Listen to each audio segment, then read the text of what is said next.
Dante and our unit heads for giving me the chance to participate in the team building and facilitate. Usually, facilitate na makaiiyak. Ako na-enjoy. Joke lang. Nung the reflection ko, Jay, building tayo siguro the activities that I get more on fortitude. Siguro yung the will or the perseverance to push through despite the hurdles. Nung makikita tayo mag-today, or matinag lang tayo, mamakis na pilutin tayo, para tayo.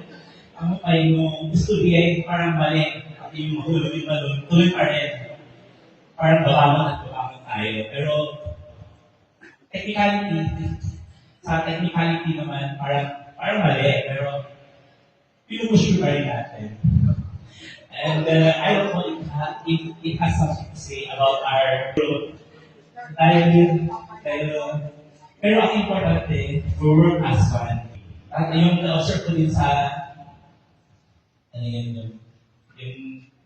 lalagyan ng tubig yung baso. Sama-sama ilagay sa kabila. Siguro yung observe ko rin yun is yung pabilisan siguro yung iba na na-reach yung life goal, kaso naubos yung tubig. Parang konti lang. Parang kung na-reflect ko yun, parang kung sa work natin, kung may goals tayo sa push kung ano yung mas marami ba or yung pinakamabilis. Pero I think balance dapat para swak lang. At ang importante yun, nag-enjoy tayo, nag-enjoy din ako. And thank you everyone.